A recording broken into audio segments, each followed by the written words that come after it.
প্ৰথমতে মই ক'ব বিচাৰিছোঁ যে বড়ো এডভাইজাৰী বোৰ্ড সাহিত্য একাডেমীৰ মেম্বাৰ হিচাপে মই কাম কৰি আছোঁ আৰু আমি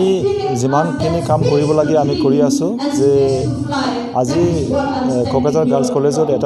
দুটা প্ৰগ্ৰাম আমি লৈছোঁ এইটো হ'ল নাৰী চেতনা আৰু ফেমিনিজম ইন বড়ো লিটাৰেচাৰ এই দুটা যোনটো প্ৰগ্ৰাম টপিকটো প্ৰায় একেই চ' আমাৰ যোনটো উদ্দেশ্য এইটো প্ৰগ্ৰাম কৰা যে আমাৰ নাৰীসকলৰ মাজত যে এৱাৰনেছ এটা আনিব লাগে তো আমাৰ কিছুমান সমাজত নাৰী সমাজত যে এতিয়াও বহুত ধৰণৰ হেৰাছমেণ্ট হৈ আছে বহুত ধৰণৰ মানে সমস্যা হৈ আছে বহুত ধৰণৰ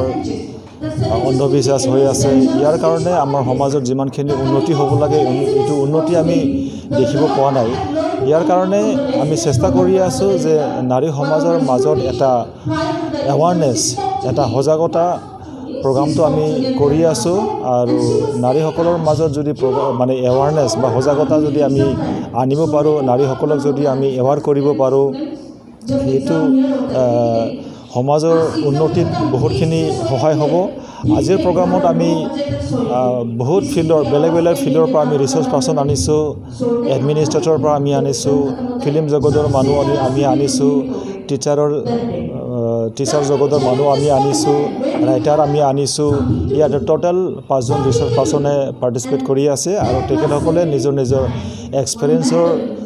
যোনটো কথা এইটো চবকে আমাক জনাইছে আৰু প্ৰগ্ৰামটো খুবেই ভাল হৈছে আজিৰ দিনতো মহিলাসকল বিভিন্ন আজিৰ সমাজত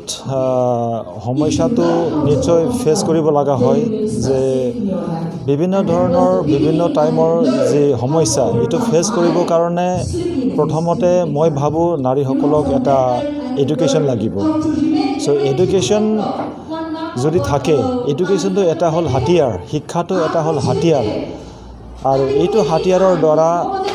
আমাৰ নাৰীসকলে যিকোনো সমস্যাৰ লগত মুখামুখি হ'ব পাৰিব আৰু ফাইট কৰিব পাৰিব শিক্ষা নাথাকিলে কিন্তু মানে ডাঙৰ এটা হাতিয়াৰ নাই বুলি আমি ভাবিব পাৰোঁ য' ইয়াৰ লগতে শিক্ষাৰ লগতে নাৰীসকলক মানে এটা এনেকুৱা এৱাৰনেছ লাগে যে যিকোনো ফিল্ডত যেনে লিগেল ফিল্ডত বা ছ'চাইটিৰ ক্ষেত্ৰত বা উইমেন এম্পাৱাৰমেণ্টৰ ক্ষেত্ৰত উইমেন হেৰাছমেণ্টৰ ক্ষেত্ৰত নাৰীসকলক এটা মানে এৱাৰনেছ লাগে আৰু মই ভাবোঁ যে নাৰীসকলৰ মাজত যদি এটা প্ৰপাৰ এডুকেশ্যন বা ভেলু এডুকেশ্যন যদি দিয়া যায় বা কোৱালিটি এডুকেশ্যন যদি দিয়া যায় তেতিয়াহ'লে নাৰীসকলে যিকোনো চিটুৱেশ্যনত ফাইট কৰিব পাৰে বুলি মই ভাবোঁ